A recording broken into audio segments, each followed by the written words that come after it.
अस्सलाम वालेकुम। प्रोग्राम जुर्म अंजाम के साथ मैं हूं मुजाहिद शेख। आज के जुर्म अंजाम में हम लेकर आए हैं एक ऐसी दिल दहला देने वाली कहानी जो बज़ाहिर एक हादसा लगती है, लेकिन जब सच्चाई की परतें खुलती हैं तो इसमें छुपी होती है एक माँ की चीखें, एक बच्चे की गवाही और एक ऐसा घिनौना सच जो इंसानियत को झंझोड़ कर रख देता है। शेखुपुरा में दर्ज होने वाली ये एफआईआर लाहौर के इलाके बागवानपुरा के रहायशी एक खानदान की कहानी बयान करती है, जहां शोहर ने दावा किया कि उसकी बीवी का एक्सीडेंट हुआ है। जब 12 साला मोहम्मद हसन ने जुबान खोली तो उसके अल्फाज ने कहानी का रुख ही बदल दिया। उस नन्हे गवाह ने बताया कि उसके वालिद, उनके दोस्त और कुछ दीगर अफराद ने उसकी मां जन्नत बीबी के साथ ज्यादती की, उसे बदतरीन तशद्दुद का निशाना बनाया और फिर उसे मार डालने की कोशिश की। ये वो लम्हा था जब खामोशी टूट गई और जुर्म का असल चेहरा सामने आ गया। क्या ये सिर्फ एक घरेलू झगड़ा था या कोई मुनज़्ज़म साजिश? क्या ये वाकई ही एक हादसा था या फिर जुर्म को छुपाने की एक खौफनाक कोशिश? ये प्रोग्राम सिर्फ रिपोर्टिंग नहीं बल्कि एक आवाज़ है उस निज़ाम के खिलाफ जो अक्सर ख़वातीन को इंसाफ से महरूम कर देता है। जब एक माँ पर जुल्म हो और बेटा सच बोले तो ये वक्त है सच को दबाया नहीं दिखाया जाए। आइए आपको दिखाते हैं एक ऐसा जुर्म जिसका अंजाम अभी बाकी है। मम्मा जैसे ही वॉशरूम से बाहर निकली, मम्मा को चपेड़े मारी, मुक्के मारे, लाते मारी। फिर जब मम्मा ने ढाल हो गई ना, कुछ कर नहीं थी सकती, तब उन लोगों ने मेरी मम्मा को 4 पीप लटाया और मेरी मम्मा का रेप किया। मैं अपनी आंखों से देख रहा था। ब्लैकमेल किया था कि तुमने नहीं बताना कि हमने ऐसे ऐसे किया है। वो कहते थे कि असी बंदे भिजवा के तेनों मरवा देना जे तू दसिया। ये बताओ कि ये सब कुछ सच है? जी सच है, मेरी आंखों के सामने हुआ सारा कुछ। जी मेरी मम्मा को इंसाफ मिलना चाहिए। मरियम नवाज साहिबा कहना चाहती हूँ कि मेरी मम्मा को इंसाफ दिलाओ। प्रोग्राम के आगाज़ में जिस तरह से हमने आपको बताया कि जो अफसोसनाक वाक़या ज़िला शेखुपुरा की हदूद में पेश आता है, और लेकिन ये ख़ानदान जो लड़की के लवाहिकीन हैं, जो अहले खाना है, माँ बाप हैं, वो लाहौर के रहने वाले हैं। जब उनके साथ, उनकी बच्ची के साथ ये सारा मामला होता है तो उसको लाहौर जनरल हॉस्पिटल में दाखिल किया जाता है और उसके बाद बच्चे भी और वो ख़ुद भी खातून जो है वो इस वक्त यहीं पे है। जो एफआईआर है वो तो बहुत कुछ बताती है। एफआईआर में क्या जुल्म किया गया, क्या ज़्यादती की गई और किस तरह का जुल्म ढाया गया, ये एफआईआर में सब कुछ लिखा हुआ है, जिसको हमने शुरू में आपको बताया भी। और इस सारे वाक़े का कोई गवाह नहीं है, कोई चश्मदीद गवाह नहीं है। जो मुतासरा खातून है वो, उसकी हालत इस तरह की है कि वो कुछ भी अभी नहीं बता सकती, कुछ भी समझा नहीं सकती, कोई इस तरह का बयान जो है वो नहीं दे सकती। प्रोग्राम में आगे चल के हम कोशिश करेंगे कि आपको उसकी गुफ्तगू भी, अगर कुछ बोल पाई तो वो भी सुना सकें, या इशारों से अगर कुछ बता सके तो वो भी हम आपको दिखाएंगे। उस खातून का एक बेटा है जिसकी उम्र तकरीबन 10 बरस है, और इसने ये सारा वाक़या अपनी आँखों से देखा। इस जुल्म और बर्बियत को अपनी आँखों से इसने कैसे बर्दाश्त किया, ये भी समझ से बालातर है। मुबैना तौर पर इज्तमाई ज़्यादती की जाती है, मुबैना तौर पर बेईमाना तशद्दुद किया जाता है, मुबैना तौर पर उसको शराब पिलाई जाती है। क्या कुछ होता है ये हम इस बच्चे की ज़ुबानी जानते हैं कि इसने जो कुछ देखा क्या वो सच है। इसका फ़ैसला यकीनन आने वाले वक्त में और पुलिस की इन्वेस्टिगेशन करेगी। लेकिन ये बच्चा क्या बताता है प्रोग्राम में, सबसे पहले हम इस मासूम बच्चे की गुफ्तगू आपको सुनाते हैं कि इसने क्या कुछ अपनी आँखों से देखा और इसकी माँ के साथ क्या कुछ सलूक हुआ और उसमें कौन कौन से लोग शामिल थे, ये हम इसकी ज़ुबानी जानते हैं। बेटा क्या नाम है तुम्हारा? मोहम्मद हसन। मोहम्मद हसन, कितनी उम्र है? 11th में लगा हूँ मैं। अच्छा, 10 ईयर के हो गए हो, 10 साल के हो गए हो, अब 11 साल के होने वाले हो। जी। क्या हुआ था? तुम्हारी मामा जो है वो जा रही थी, एक्सीडेंट हुआ था क्या? नहीं, एक्सीडेंट नहीं था हुआ, मेरी मम्मा को मारा गया था। किसने मारा था? मेरे पापा ने, वो कुछ लोग आए थे, मेरा पापा और मेरी फुफ्फो ना फुफ्फो और मेरी दादी है थी, ये इन सब ने मिलकर मारा था मेरी मम्मा को। क्या हुआ क्या था? तो सुबह सुबह ना, इतवार का दिन था। इतवार को मेरे बाबा को छुट्टी होती है, तो छुट्टी वाले दिन ना वो सुबह सुबह झगड़ा हो रहा था मेरी मम्मा का और बाबा का, कि मम्मा कहती थी कि तुम अपनी बहन के घर केक शुआर में लेकर जाते हो, क्योंकि नाम है इसकी बहन का, तो वो इसकी बहन की कोई रिश्तेदार है, तो वो कहती थी कि इसका नाम नूर है, मैं इसकी तेरे साथ शादी करवा दूंगी। और वो साथ मेरे पापा के साथ। अच्छा, तो ये बात आपको कैसे पता चली? वो बातें करते थे वो? जी। अच्छा, फिर कहते थे मैं दूसरी शादी कर लूँगा। अच्छा जी। तो वो केक वगैरह लेके जाते थे वहाँ पे, और मम्मा मना करती थी कि केक नहीं लेके जाना, जिसकी वजह से पापा झगड़ा करते थे और आगे से कहते थे मैं लेके जाऊँगा तो की कर लेंगी। तो मम्मा रोने लग जाती थी, रोज़ काम से आके ना बाबा झगड़ा करते थे। तो बाबा ने मामा को एक बार मारा था, मेरी मामा के मुंह पे थप्पड़ मारा था। तो बाइक धो रहे थे उस दिन, इतवार वाले दिन नहीं, बल्कि वो ना कहीं गए थे झगड़ा करके ना, सुबह सुबह कहीं से होकर आए, उसके बाद आके उन लोगों ने बाइक धोने का नाटक किया, और बड़ा गेट आया था हमारा, वो खोल के रखा था, और मैं जो आया था मोबाइल पे गेम खेल रहा था, और मेरी मम्मा आई थी जिसने वो ब्लूटूथ लगाए थे, और वो मेरी आमा नहीं है, वो भी मेरी खाला लगती है, तो उनसे बात कर रही थी, मेरे हाथ से मेरी रानी खाला है, उनसे भी बात की थी। उन सब से जब इन दोनों से बात की मेरी खालाओं से, तो फिर फ़ोन काटा, मम्मा ने वाशरूम में गई और मुझे कहा कि वो देखो हांडी दाल रखी थी ऊपर। तो मैं मोबाइल रख के कुर्सी पे बैठ के हांडी देखने गया। हांडी देख रहा था कि पापा ने मौका देख के ना उन लोगों को बुला लिया, तो इन सबको अंदर बुला लिया। इन सबको अंदर बुलाने के बाद मम्मा जैसे ही वॉशरूम से बाहर निकली, पापा ने आके मम्मा के बाल पकड़ लिए, से मुंह खोल के ना ज़बरदस्ती ऐसे ज़ोर से मुंह को दबा के ज़बरदस्ती बोतल है थी वो मम्मा के मुंह में गिरा दी, मम्मा के मुंह में गिरा दी। उसके बाद इन लोगों ने मेरी मम्मा को मारा। घर से डंडे तो लेकर आए थे लेकिन वो नहीं मारे, मम्मा को चपेड़े मारी, मुक्के मारे, लाते मारी। तो फिर जब मम्मा ने ढाल हो गई ना, कुछ कर नहीं थी सकती, तब उन लोगों ने मेरी मम्मा को 4 पीप लटाया और मेरी मम्मा का रेप किया। मैं अपनी आंखों से देख रहा था, और मेरी छोटी बहन ने उसे भी मारा था, रेप किया। और मैं, मेरी फूफो है ना, मैं आपको बताता हूँ, उन्होंने ना मेरी मम्मा के मुंह पे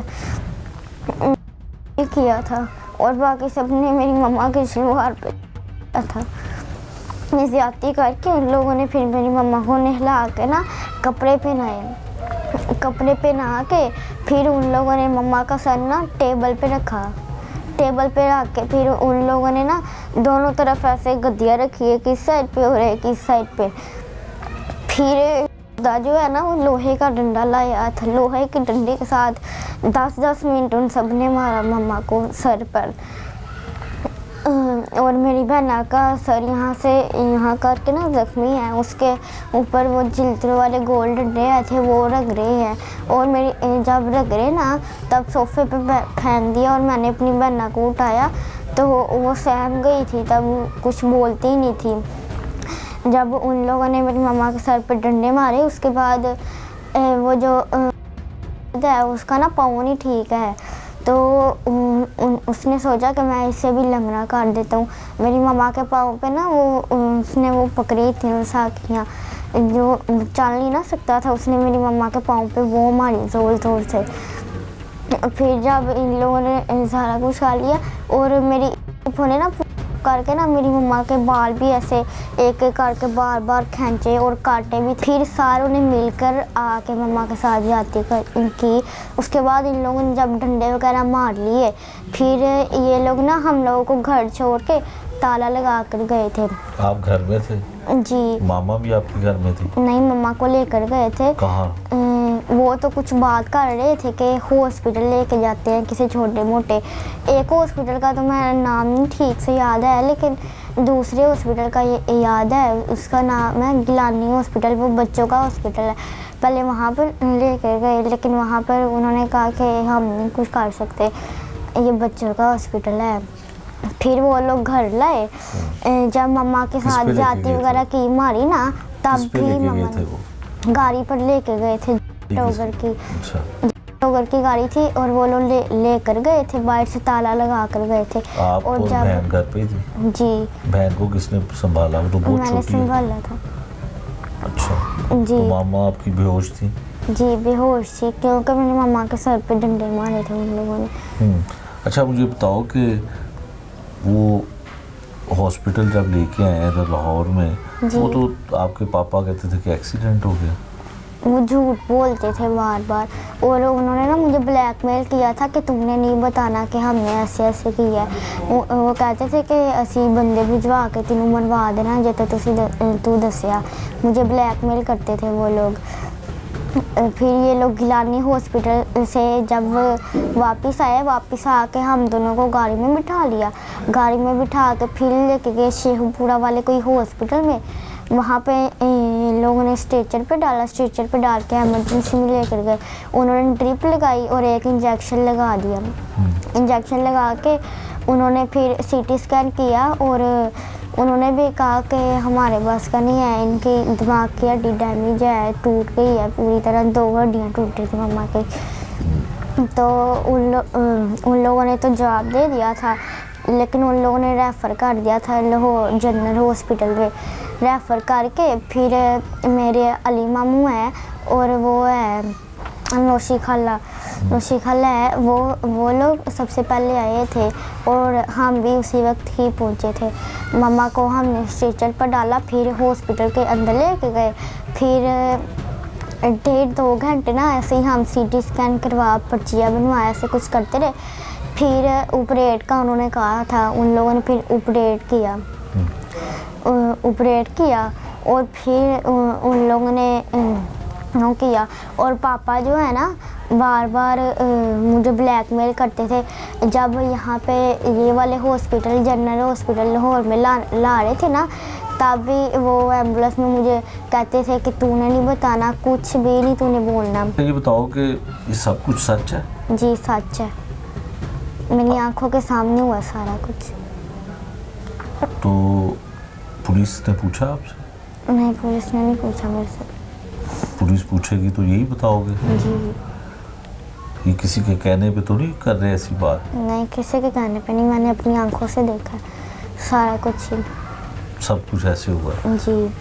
तो क्या होना चाहिए? सज़ा मिलनी चाहिए? जी, मेरी मम्मा को इंसाफ मिलना चाहिए। उन लोगों ने मेरी मम्मा के साथ बड़ी ज्यादती की है, मेरी मम्मा को इंसाफ मिलना चाहिए। कोई बात नहीं, इंसाफ मिलेगा। फिर इन लोगों ने मुझे कहानी सुनाई कि तुमने ना लाहौर जाके ये कहना कि तुम्हारी मम्मा का एक्सीडेंट हुआ था। इन लोगों ने मेरी मम्मा के साथ जाती की थी ना, तब इन लोगों ने मेरी मम्मा के ऊपर भी की थी, पी कर आए थे। मेरी मम्मा के बालों के ऊपर सारे कहीं की थी। और जब मम्मा ने ना खाना बना लिया, फिर मैं और बाबा सोए थे। उन लोगों ने ऐसे ऐसे सिखाया मुझे। उन लोगों ने कहा कि तुम्हें लाहौर जाके ऐसे ऐसे कहना है। मैं और बाबा सोए थे तो मेरी छोटी बहन और मम्मा जाग रहे थे। मम्मा तो खाना बना रही थी, तो छोटी बहन चारपाई पे खेल रही थी। तो मम्मा ने जब खाना बना लिया तो चारपाई पे आके मुझे और बाबा को उठाया। जब बाबा को और मुझे उठा दिया, फिर मम्मा ने कहा कि खाना खा लो। खाना खा के फिर हम लोग गए थे हॉस्पिटल। ये मेरी बहना की दवाई लेने के लिए दवाई लेके एक हॉस्पिटल से तुम्हारी मम्मा ने इंजेक्शन लगवाया था, लेकिन तुम्हारी बहना की दवाई नहीं थी मिली क्योंकि वहाँ का थर्मामीटर ख़राब आया था। फिर तुम्हारी मम्मा अपनी दवाई लेके दूसरे हॉस्पिटल गई। सबसे पहले सोशल सिक्योरिटी गई, उसके बाद दूसरे कोई हॉस्पिटल में गई। दूसरे हॉस्पिटल से जब वो वापस आ रही थी तो एक टनल आई जो होती है ना, जो ऊपर पुल होता है और नीचे से गुजरते हैं, नीचे से गुजरे और स्पीड 50-60 पे थी और आ गई बिल्कुल ना, वो जंप आया था। जंप आया, जंप से तुम्हारी मम्मा उछल के नीचे गिरी और बिल्कुल साथ ही एक कट आया था। वहाँ से एक गाड़ी ने तुम्हारी मम्मा को गाड़ी में डाला, गाड़ी में डाल कर लेके गए फिर हॉस्पिटल शेखपुरा वाले। ऐसे ऐसे उन लोगों ने मुझे सिखाया था। लेकिन आप जो बता रहे हो वो सच है जी। ये झूठ उन्होंने बताया था आपको? जी, ये एक्सीडेंट वाला झूठ बताया था। ठीक है। हसन नाम है ना आपका? जी, हसन नाम तो है। हसन, आप सच बोल रहे हो? जी, सच बोल रहा हूँ। जो कुछ हुआ वो आपने खुद देखा अपनी जी आंखों से? हाँ, मैंने खुद देखा अपनी आंखों से। ठीक है। ये 11 साल का बच्चा है, इसने बहुत ही खौफनाक और दिल दहला देने वाले इंकशाफात किए हैं कि इसकी माँ के सामने क्या जुल्म और ज़्यादती हुई। ये हमने आपको इसकी ज़ुबानी सुनाया। 11 साल का बच्चा है, मुझे नहीं मालूम कि कानूनी तौर पे इस बच्चे की गवाही, इस बच्चे का सच जो है उसको कितनी अहमियत हासिल है, लेकिन कुछ तो हुआ है। और मैं ना और कुछ भी मरियम नवाज साहिबा को कहना चाहती हूँ कि मेरी मम्मा को इंसाफ दिलाया। मेरी मम्मा को इतना मारा उन लोगों ने, फिर मेरी मम्मा का रेप नहीं किया था। मरियम नवाज साहिबा से कहना चाहता हूँ मेरी मम्मा को इंसाफ दिलाया जाए। आपको कैसे पता है कि मरियम नवाज इंसाफ दिलाती है? वो मेरे मामू ने भी कहा था, तो वहाँ से मैंने देखा था कि मामू कह रहा है कि मरियम नवाज इंसाफ दिलाई हमें। वहाँ से मैंने देखा था। आपने देखा था? जी। बच्चे ने कट किया और ये कहा कि मरियम नवाज साहिबा जो वज़ीर आला पंजाब हैं उनको अपील करता है ये बच्चा कि इसकी माँ के साथ जो जुल्म और ज़्यादती हुई उसको इंसाफ दिलाया जाए। ये क्या सच है, क्या हकीकत है? यकीनन आईजी पंजाब को बिलखुसूस जो है इस पे एक टीम तश्कील दी जानी चाहिए कि इतना बड़ा जुल्म अगर ऐसे ही हुआ है तो एक बच्चे के सामने, एक बेटे के सामने एक माँ के साथ इस तरह से ज़्यादती की गई, इज्तमाई ज़्यादती का जिक्र करता है, शराब ज़बरदस्ती पिलाने का जिक्र करता है और भी बहुत सारे ऐसे दरिंदगी वाले काम जो वहाँ पे हुए उसकी कहानी ये अपनी ज़ुबानी सुनाता है। और अगर ये हुआ है तो इंसाफ कहाँ है? पुलिस का कानून और इस मुल्क का कानून कहाँ है? क्यों अभी तक मुलजमान नहीं पकड़े गए? क्यों अभी तक मुलजमान गिरफ़्तार नहीं हुए? जो FIR दर्ज हुई है उसके ऊपर एक नाम दर्ज था एक ASI का, उससे हमने बात की, उससे पूछा कि आप इसके बारे में क्या कहते हैं। उन्होंने कहा कि मेरा तो एक दिन पहले तबादला हो गया और अब ये तफ्तीश किसी और के पास जा चुकी है।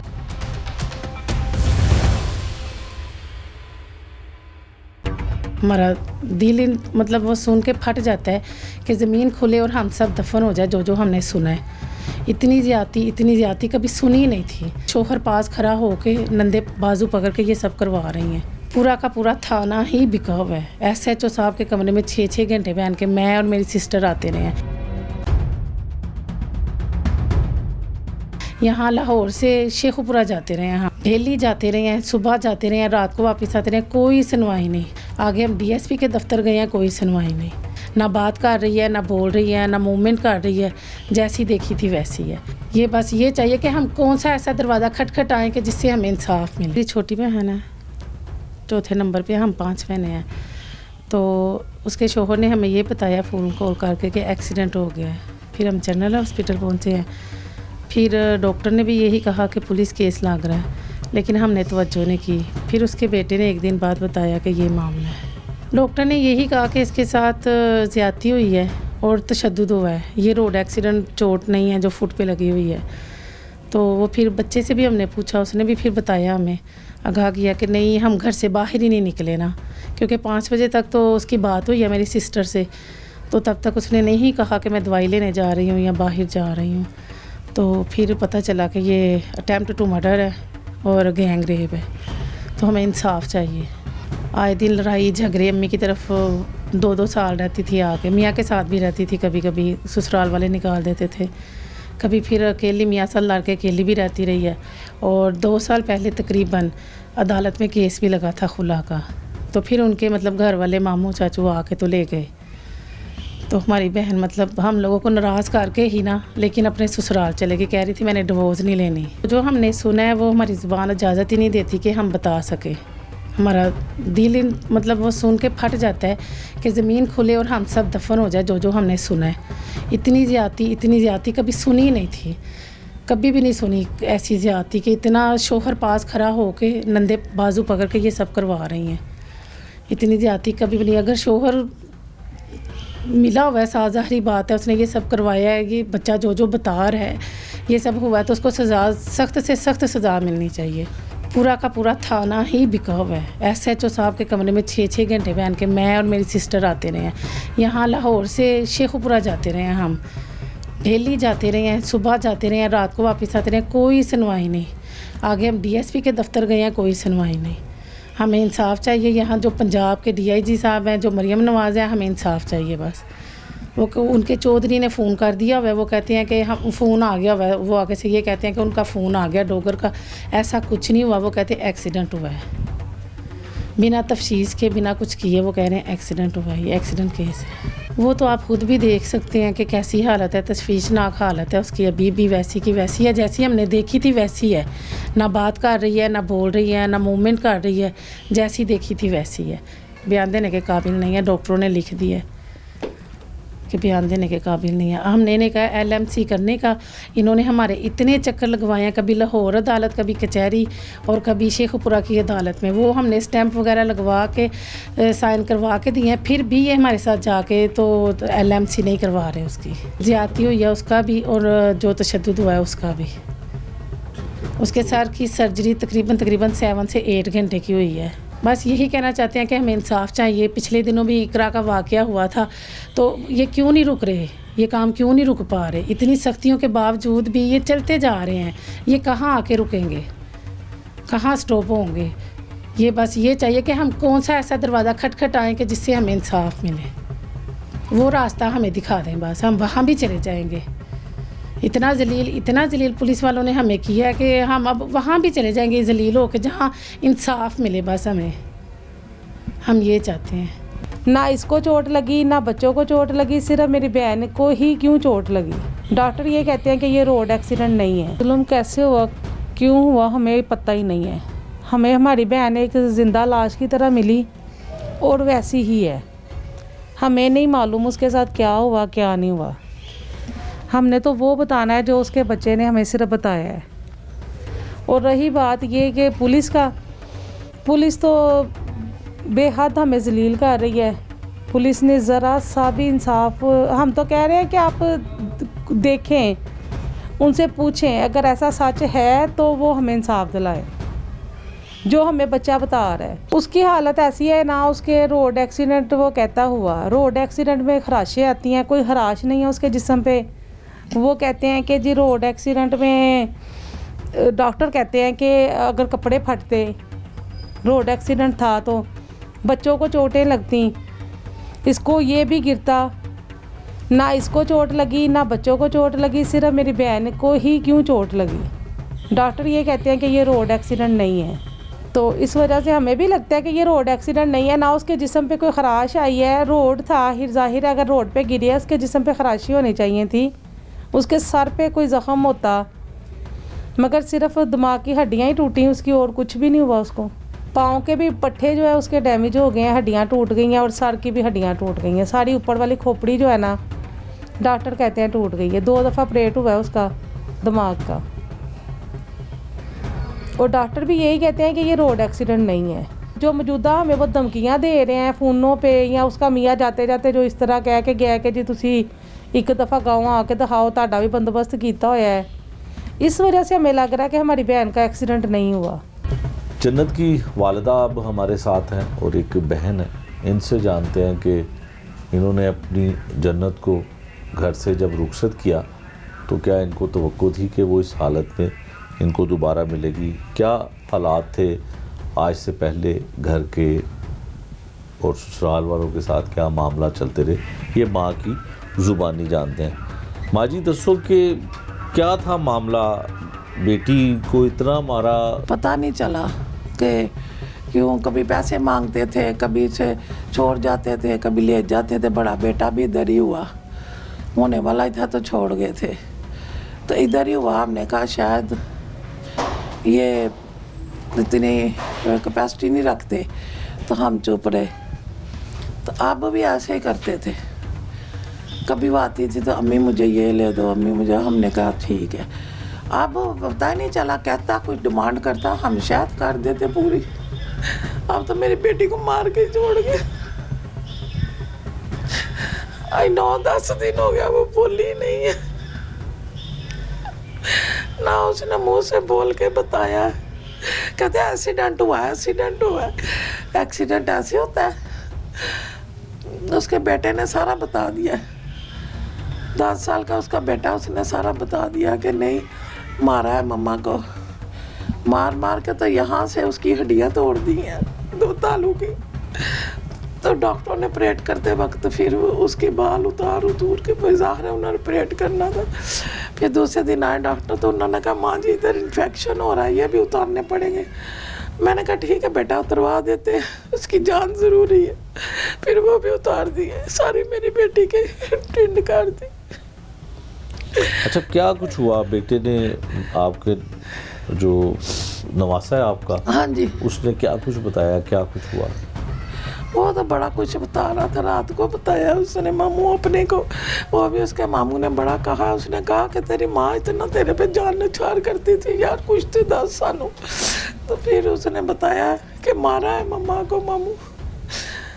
और दूसरी उसकी फुप्पी का बेटा था, उसकी बेटी से उसका चक्कर था, शादी करना चाहता था। हमें तो बताता, हम अपनी बेटी को ले आते। क्या कुछ कहना चाहती है? मैं कहना चाहूँगी कि बेटियों को लोगों को इस तरह से लीन ना करें, बस बेटियों को उनका हक दे। बेटियां तो सारी एक जैसी होती हैं। आप जाके नीचे देखें, पत्थर की पत्थर पड़ी हुई है, ना हिलती है ना बोलती है। हम खुद ही पैम्पर लगाते हैं, खुद ही कपड़े बदलते हैं, खुद ही खिलाना है तो खाना क्या और नाली लगी हुई है मैदे से, उससे खिलाते हैं। यखनी पिला दें या जूस पिला दें, कुछ भी लिक्विड। अब तो पत्थर की पत्थर पड़ी हुई है, जिस दिन ठीक होगी उस दिन की बात है। मैं कहती मुझे इंसाफ मिलना चाहिए मेरी बेटी को, उसे छोड़ना नहीं आपने अगर पकड़ा गया तो। बिल्कुल ठीक है, ये हुकूमत का काम है, पुलिस का काम है कि माँ की भी फरियाद है कि उसको इंसाफ मिलना चाहिए। आप बताइए, आप बड़ी बहन है? जी, मैं जन्नत से बड़ी हूँ। जन्नत मेरे से 2 साल छोटी है। क्या कहना चाहती हैं, क्या हुआ? आपको भी वही कुछ पता चला, उसके बच्चे से ही पता चला कि क्या जुल्म ज्यादती, क्या उसके साथ सलूक हुआ? जी, मुझे बस मेरे बाकी बहन भाइयों ने कॉल की और फ़ोन करके बुलाया। मुझे ज़रा लेट पता चला था, तो मैं जब हॉस्पिटल में गई, मैंने अपनी बहन को इस हालत में देखा तो मुझे पहले टाइम से यकीन नहीं था ये हादसा है। उसके शोहर ने कहा एक्सीडेंट हुआ है, तो मैं क्योंकि ऑपरेशन थिएटर में डॉक्टर्स के पास थी, डॉक्टर्स ने मुझे जो बताया कि ये हादसा नहीं है। डॉक्टर कहते हादसा हो तो खराशें भी आती हैं, जिस्म के और हिस्से पे भी बाज़ औक़ात ब्लड भी निकलता है, चोट आती है, कपड़ों पे कोई निशान होता है। ये एक्सीडेंट हुआ है, हादसा हुआ है, लेकिन ये बाइक से नहीं गिरी, कुछ और मामला है। फिर डॉक्टर ने और जो कुछ देखा उसके मतलब सारे चेंज करवाते वक्त डॉक्टर ने सारी बॉडी जब चेक की, डॉक्टर कहती इसके साथ और भी बहुत कुछ हुआ है, आप लोग इस मामले को मतलब जो है ना वो बताएं डॉक्टर्स को। फिर मैंने अपने बाकी बहन भाइयों को बताया कि डॉक्टरों का ये ख्याल है कि ये एक्सीडेंट नहीं हुआ, ये बाइक से नहीं गिरी, कुछ और हुआ है। तो फिर बस हम लोगों को थोड़ा इस तरह हुआ। जब हमने अपने बहनों से बात करते थे, वो बस यही कहता था कि बस जन्नत पीछे से गिर गई है, मैं बाइक चला रहा था, मैं आगे चले गया, मुझे पता ही नहीं चला कब गिरी। और वो बहुत शदीद जख्मी जी, हो गई। और मेरा बहनोई कहता है मुझे नहीं पता चला, मेरा बहनोई बिल्कुल ठीक था, उसका 10 साल का बेटा बेटा आगे बैठा हुआ था वो भी बिल्कुल ठीक था। जन्नत पीछे से गिरी, उसकी गोद में जन्नत की 6 माह की दूध पीती बेटी है, वो भी गिरी, किसी को कुछ नहीं हुआ। और मेरा बहनोई कहता है जन्नत के दिमाग की हड्डियाँ टूट गई गिरने से, जबकि बाइक भी नहीं गिरी, मेरे बहनोई को कुछ हुआ भी नहीं, मेरे बहनोई को पता भी नहीं चला कि पीछे से जन्नत गिर गई है। तो इस ऐसी बातें सुन के मुझे शक था पहले दिन ही। फिर कुछ मुझे डॉक्टर्स ने कहा कि हमें नहीं लगता कि ये बाइक से गिरी है, हमें लगता है कि इसके साथ कुछ और हुआ है। फिर जब हमने मामला जानने की कोशिश की, हमें अपनी बहन की जान बचाने की भी फिक्र थी। डॉक्टर ने उसकी इतनी लंबी उसकी दिमाग की सर्जरी की, हम लोग उधर ब्लड पूरा करते, उसके खून बिल्कुल ख़त्म था। इसी बात से डॉक्टरों को ज़्यादा शक हुआ कि एक्सीडेंट हुआ है, ब्लीडिंग तो हुई नहीं है, तो इसके जिस्म से खून कैसे ख़त्म हुआ, इसे कोई नशा आवर, इसके ब्लड की रिपोर्ट बता रही है इसे कोई नशा आवर चीज़ दी गई है। आपकी बहन कोई नशा करती थी, कुछ ऐसा खाती पीती थी, कोई नफ्सियात की दवाई खाती थी या कोई नशा करती थी। मैंने कहा मेरी बहन ऐसी नहीं थी, मेरी बहन कोई नशा नहीं करती थी, मेरी बहन कोई मेडिसिन नहीं यूज़ करती थी, वो बिल्कुल एक्टिव और हेल्दी थी और बिल्कुल मतलब सही बिल्कुल मेरी बहन थी, उसके अंदर कोई ऐसी बात नहीं थी। तो उन्होंने कहा लेकिन इसकी मेडिकल रिपोर्ट में आ रहा है कि इसके खून के अंदर नशा पाया गया। फिर मुझे और शक हुआ, मैंने उसके शोहर से पूछा कि जन्नत ने क्या खाया पिया था, कहता है कुछ भी नहीं, कुछ भी नहीं। डॉक्टर ने कहा इसका खून के अंदर वाइट सेल्स ख़त्म हो गए हैं, ब्लड बहुत कम है। हम खून के बंदोबस्त में लग गए सारे, फिर खून के इतना ज़्यादा दिया, फिर उसमें से वाइट सेल्स निकाल के डॉक्टर ने लगाए। इतने में मतलब उसकी सर्जरी वगैरह का मामला मुकम्मल हुआ। डॉक्टर बस हम यही मतलब कर रहे थे कि कैसी तरीके से इसे होश आ जाए, शायद कुछ बता दे। लेकिन उसकी सिचुएशन देख के सारी दुनिया, जितने भी हमारे रिश्तेदार आते थे, जन्नत की पोजीशन देख के कहते थे ये एक्सीडेंट नहीं है, जन्नत बाइक से नहीं गिरी है, इसके साथ कुछ और हुआ है। फिर मतलब हमारा शक और बढ़ता गया और हमें यही था कि जन्नत कुछ बताएगी, होश में आ गई। और जिस दिन फिर शक यकीन में ऐसे बदला, जिस दिन जन्नत ने पहले दिन अल्लाह के हुक्म से अपनी तरफ से तो ये बिल्कुल डेड लेके आया था, मरी हुई, लेकिन जन्नत ने अल्लाह के हुक्म से जिस दिन आंखें खोली तो इसके शोहर ने देखा, उस दिन से वो फरार हो गया, भाग गया। हॉस्पिटल में था, हॉस्पिटल में था तो माशाल्लाह जन्नत ने आंखें खोली, सबको देखा, हम इतना खुश हुए कि जन्नत ने आंखें खोल ली है। जन्नत बोलने लगी हमें कुछ बताएगी, हमें तो यही था। उसने आंखें खोली, उसका शोहर हमारे साथ ही खड़ा था तो भाग गया। उस दिन से फरार है, उस दिन से फरार है, हॉस्पिटल से चले गया, पता नहीं कहाँ गया है कहाँ नहीं। तो फिर मैं अपने भांजे से मिली, मैंने कहा मुझे बताओ सच सच बेटे क्या हुआ, क्योंकि हम तो उस दिन से अस्पताल में थे। जिस बहन की चलती फिरती बहन, इतनी हमारी प्यारी बहन, सारा मतलब करने वाली, तो वो ऐसे इस हालत में मुर्दा, बिल्कुल ना हाथ हिला सकती थी ना पाँव हिला सकती थी, ना उस मुँह से एक लफ्ज़ नहीं निकाला जब से ये कहते हैं हादसा हुआ है। तो हम तो उसके साथ ही, मैं घर आई, मैंने अपने भांजे से पूछा बेटे, वो बच्चा ऐसे कांपता था, ऐसे आंखों पे हाथ रखता था, और जब उससे पूछते थे ना कि क्या हुआ है, वो सिर्फ ज़ोर ज़ोर से कांपता था और मतलब शौक करता था, चिल्लाता था।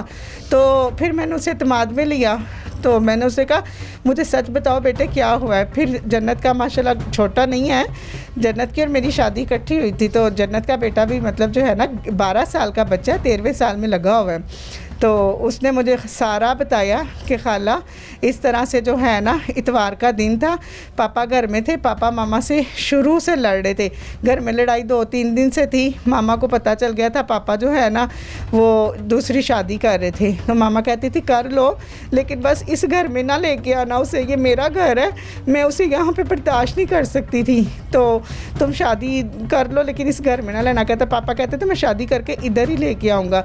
पापा मामा का झगड़ा हुआ, पापा ने पहले खुद मामा को मारा है, मामा आगे से बोली और मामा कहती हैं मैं लाहौर जाऊंगी और सबको बताऊंगी। पापा कहते हैं मैं तेन जिंदा जान दांगा तो फिर जाएंगी ना। फिर कहता है कि उसने मामा मतलब काम कर रही थी, वॉशरूम में थी, पापा ने दरवाज़ा खोला है, सबको बुलाया है। पहले पापा ने मामा का मोबाइल छुपाया है, सिम निकाल लिया है, और फिर पापा ने सबको अंदर बुलाया, तो वो लोग सारे अंदर आए हैं। कहता है पापा ने मेन गेट को ताला लगाया है, और इन लोगों ने जो है ना मामा को पकड़ के मामा के ऊपर आते ही सब ने एकदम से मारना शुरू किया है। मामा ने चीखें मारी हैं, इन्होंने मामा के मुंह के अंदर दुपट्टा डाला है। वो पहले मामा को अच्छे तरीके से मारा, और जन्नत के बॉडी के मतलब जो है ना वो इस तरह से हड्डियाँ टूटी हुई हैं कि लग रहा है कि वाकई सब ने अच्छा खासा मारा है, हड्डियाँ तोड़ी हुई हैं मार मार के। मेरा बाजा बताता है कि उसमें लोहे के पाइप भी थे, उसमें लकड़ी के कुछ मतलब वो थी स्टिक्स वगैरह थी, जिसके साथ सब ने मिल के आप देखें कि उस फील फीलिंग को ज़रा नोट करें कि एक अकेला बंदा जो अपने घर में काम कर रहा है उसके ऊपर 6-7 लोग इकट्ठे हमला करेंगे तो उसका फिर हड्डियाँ ही टूटेंगी बेचारी की। उससे कहता है पहले अच्छे तरीके से मारा, फिर मेरी मामा को बच्चा खुद कह रहा है, और छोटा बच्चा नहीं है, 12 साल का बच्चा है और वो मौके का चश्मदीद गवाह है, और वो कहता है मेरी मामा को ज़बरदस्ती पिलाई है, फिर इन लोगों ने सबने खुद पी है, और फिर वो मतलब सब बताता है कि मेरी मामा के साथ 1 बाय 1 इन लोगों ने इस तरह ज़्यादती की हैं, और मेरी तीनों फुप्पो भी थी, मेरी दादी भी थी, मेरे पापा भी थे, बाकायदा मतलब कहते हैं इन लोगों ने वीडियोस भी बनाई हैं, और फिर मामा के दिमाग पे इस तरह से चोट लगाई हैं कि ये उनके वो कहते प्लान का हिस्सा था। उन्होंने मामा के सर पे कुशन साइडों पे रख के तो कहते थे खोपड़ी पे मारो, इसकी खोपड़ी तोड़नी है। तो आप यकीन करें उसके दिमाग की वाकई खोपड़ी चकनाचूर हो गई है। डॉक्टर ने सर्जरी के जरिए उसके दिमाग की हड्डी निकाल दी है। बस हमें इंसाफ चाहिए हमारी बहन के अच्छा, ये साथ। बताएं कि इतना आपकी जुल्म हुआ है। पुलिस क्यों मदद नहीं कर रही है? इतना बड़ा वाकया, इतना हादसा बड़ा हो गया तो पुलिस हम लोग इधर लाहौर से हैं और ये मतलब हमने बच्ची की शादी शेखुपुरा जोइयां वाला मोड़ की थी। हमें उधर का थाना लगता है हाउसिंग कॉलोनी। आप यकीन करें हम लोग पुलिस के पास गए हैं, कोई एक्शन नहीं। वो कहते इधर रोज़ वाक़ होते हैं। थोड़ा टाइम पहले 3 माह पुरानी बात है, यहाँ इकरा केस भी ऐसे ही हुआ है। तो पुलिस कहती थे भाजी रोज़ इस तरह के केस होते। मैंने कहा इतना बड़ा हादसा है, इतनी बच्ची के साथ जो है ना ज़्यादती की गई है। मैं खुद मतलब थाने गई और हमें रोज़ बुलवाते हैं थाने वाले, पूरे मतलब सुबह 8 बजे आ जाए, 11 बजे तक हम रात उधर रहते हैं। कोई SHO कोई ASI हमारी बात नहीं सुनता। एक दफ़ा जो है ना हम गए, हमने कहा कि हमारे साथ चलें। आप यकीन करें कि मेरा भांजा ये भी बताता है कि वो चीज़ें जो उसने जन्नत के घर से उन लोगों ने ली हैं, जो उसमें जन्नत का जेवर है, कीमती सामान है, यहाँ तक कि वो ये भी बताता है कि इन लोगों ने पियाँ मुझे पता है वो कहाँ पड़ी हैं। इन लोगों ने जिस जिस हथियार से जिस चीज़ से मामा को पाला है, खाला मुझे पता है वो कहाँ पड़ी हैं।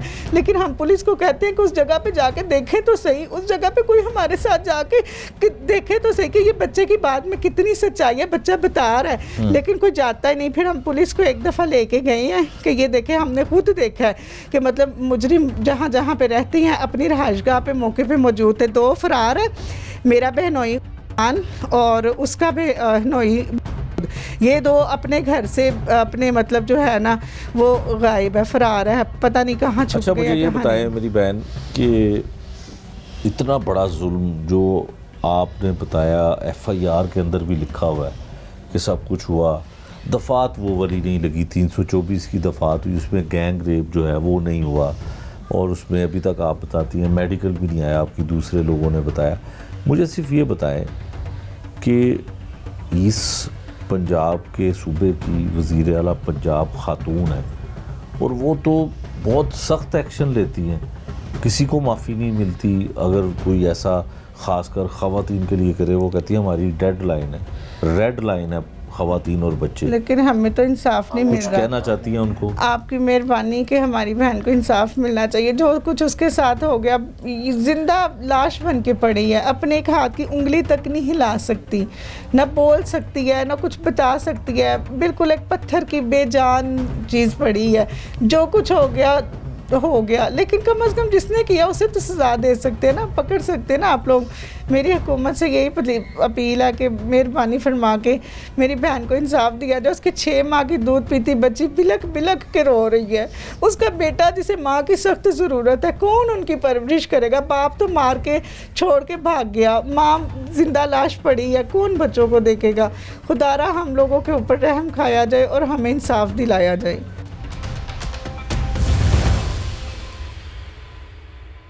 जी क्या हुआ? वो सर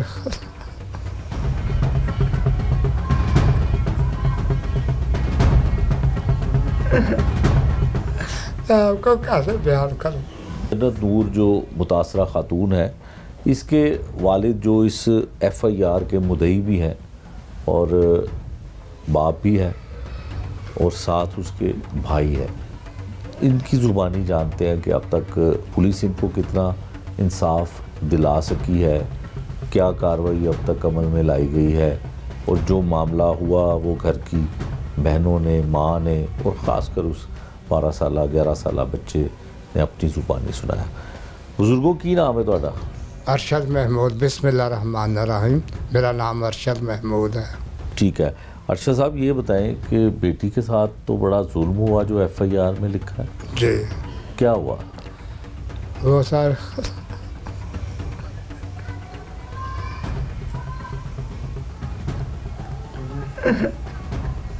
मैं आपको कैसे बयान करूं, मुझे में हिम्मत नहीं है, मैं आपको क्या बताऊं।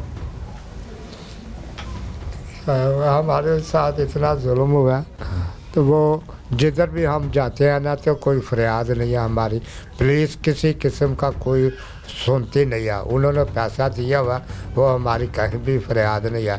मैं बीबी मरियम साहब से अपील करता हूँ, उनके आगे मैं हाथ जोड़ता हूँ, वो प्लीज़ हमारी वो कुछ मदद करें।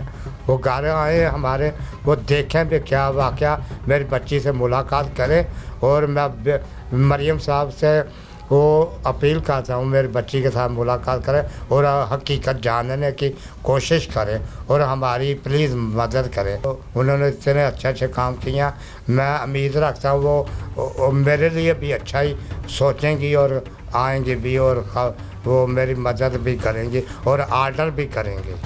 हाँ बिल्कुल ऐसे ही होगा। वज़ीर-ए-आला पंजाब जो मरियम नवाज़ साहब हैं, उनके अच्छे कामों की जो दास्तानें हैं वो शहर के हर शख्स को पता है। ये जो बाप है उस मज़लूम और उस बेबस खातून का, मुतासरा खातून का, वो भी यही फरियाद करता है कि वज़ीर-ए-आला पंजाब मरियम नवाज़ इस पर कोई तहकीकात करवाएं, जो सच है, जो जुल्म हुआ है और जिन्होंने ये जुल्म किया है उनको सज़ा मिलनी चाहिए।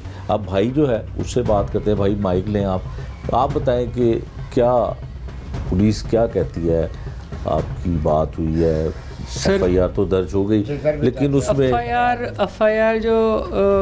FIR जो करवाई है, एक तो वो भी बहुत मुश्किल के साथ करवाई है।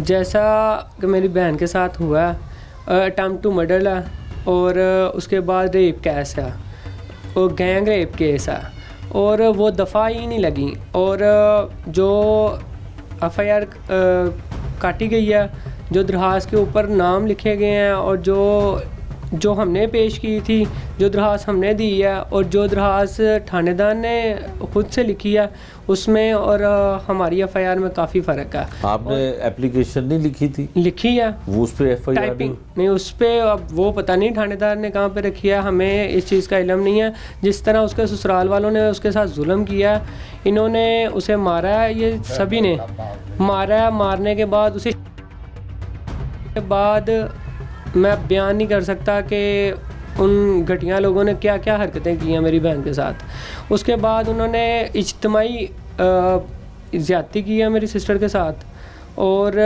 बारी बारी भी की है। बच्चा जैसे हमें बताता है कि इकट्ठे भी वो ज़्यादती करते रहे हैं और वो लफ्ज़ ही नहीं बयान किए जा सकते कि जिस तरीके से उन्होंने मेरी बहन के साथ जुल्म किया, मारते रहे हैं उसे। और उसके बाद कुशन वगैरह रख के और लकड़ी के जो क्या कह लें स्टिक वगैरह थी जिनके साथ उसकी पिटाई करते रहे हैं, उसके सर पे वार करते रहे हैं उसके साथ। फिर कुशन रख के उसकी टांग के ऊपर लोहे के पाइप के साथ वार करते रहे हैं और वैसे भी उसे मारते रहे हैं। फिर उसके मारने के बाद 3 घंटे उसे वहीं पे चारपाई पे पड़े रहने दिया बिना कपड़ों के। उसके बाद घर की कीमती चीज़ें, बच्चे ने जो हमें बताया कि कीमती चीज़ें ढूंढते रहे हैं। टैची केसों में कीमती चीज़ें बढ़ी हैं। मेरी बहन का 12 तोले जेवर था वो, और उसके कीमती कपड़े, उसके कीमती और जो भी उसका कीमती सामान था वो 3 टैची केसों में भरा। और बोतलें थी जो खुद भी पीते रहे, मेरी बहन को भी पिलाई वो। और जो ज़बरदस्ती पिलाते रहे? ज़बरदस्ती पिलाई। और मेडिकल हो गया? मेडिकल नहीं हुआ। मेडिकल का हमें MLC का कहते रहे कि परमिशन लेके आए। कभी हम थाने में जाते हैं, कभी चौकी में जाते हैं। चौकी के बाद उसके बाद हम DPO के सर के पास गए हैं, वहाँ पे भी नहीं। फिर जज साहब ने हमें साइन DPO साहब के पास आप गए हैं? जी क्या बिल्कुल। नाम है उनका? मैंने DPO शेखुपुरा? जी DPO शेखुपुरा। अच्छा। फादर गए हैं, 2 सिस्टरें गई हैं। अच्छा। और उन्होंने बताया कि थानेदार हमारी बात नहीं सुन रहा, हमारा इतना बड़ा केस है। और इन्होंने अब्बू ने 2 सिस्टरों ने एक बंदे को पकड़ाया भी है जो पाँव से थोड़ा मजबूर है। शख्स है, उसे पकड़वाया भी है, फिर पुलिस वालों ने छोड़ दिया। मरियम नवाज साहबा से मेरी ये अपील है कि हमें इंसाफ दिलवाया जाए। मेरी बहन के साथ जिस तरह तशद्दुद हुआ है और जिस तरह उसके साथ ज़्यादती हुई है, उन दरिंदों को, उन जल्लाद को, उन बदतर से बदतर सज़ा मिलनी चाहिए और उनकी सज़ा ऐसी होनी चाहिए कि आइंदा किसी भी बेटी के साथ, किसी भी लड़की के साथ इस तरह का जुल्म ना हो सके। उसकी खौफ और उसकी दहशत इतनी हो उस सज़ा की कि आइंदा कोई नेक्स्ट टाइम किसी की बेटी के साथ ये जुल्म ना हो सके, किसी की बहन के साथ इस तरह का जुल्म ना हो सके। और जिस तरह सीसीडी कर रही है कि बच्ची को हाथ लगाने पे या बच्ची को गलत हरकत करने के साथ उसके साथ उन दरिंदों के साथ इंसाफ होता है कि उन्हें सज़ा दी जाती है। और इनका तो इन्होंने तो हदें ही पार कर दी हैं, इन्होंने तो एक दायरा लिमिटें क्रॉस कर दी हैं। तो इनके साथ सख्त सज़ा होनी चाहिए इनके लिए और मेरी बहन को इंसाफ मिलना चाहिए।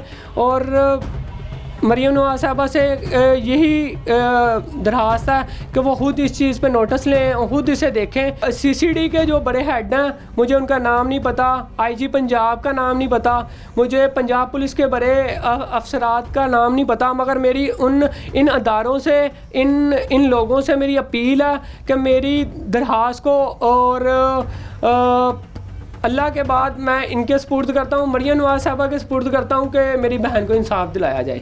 हम इस कंडीशन में भी नहीं है कि हम इतनी जदोजहद कर सकें, मगर हम फुल जदोजहद कर रहे हैं और अपनी पूरी एफर्ट लगा रहे हैं। मेरी बहनें हैं और ये भी मेरी बहन है, मुझसे बड़ी है ये, जिसके साथ इन्होंने ये ज़्यादती की है, तो उसे इंसाफ दिलवाया जाए बस।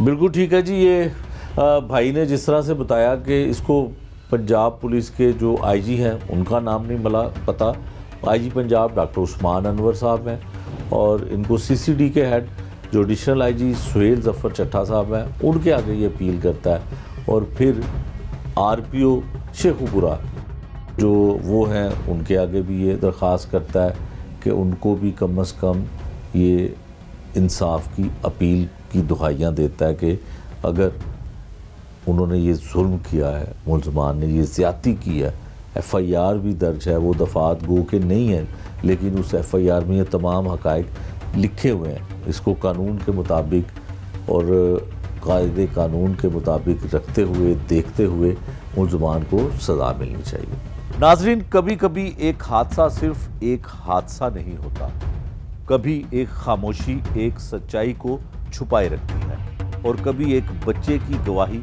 पूरे सिस्टम को झंझोड़ कर रख देती है। ये वही कहानी है जन्नत बीबी की कहानी, जिसे शायद हादसा कहकर भुला दिया जाता अगर इसका 10 साला बेटा सच ना बोलता। जिस माँ ने उसे जन्म दिया उसकी चीखें सुनी, उस पर जुल्म होते देखा और फिर हिम्मत की बोलने की, बताने की, गवाही देने की। ये कहानी सिर्फ एक वाकया नहीं, एक मिसाल है कि सच छुपाया जाए तो कभी ना कभी वो लबों से फूट ही पड़ता है। पुलिस तफ्तीश कर रही है, खानदान इंसाफ मांग रहा है, लेकिन सवाल ये है कि क्या मुआशरा उस माँ के जख्मों का मदावा करेगा? क्या वो बच्चा जो आज सच बोल रहा है कल तक जिंदा उम्मीद रख सकेगा? ये था आज का जुर्म अंजाम। नए प्रोग्राम तक के लिए मुझे दीजिए इजाज़त। अल्लाह निगहबान।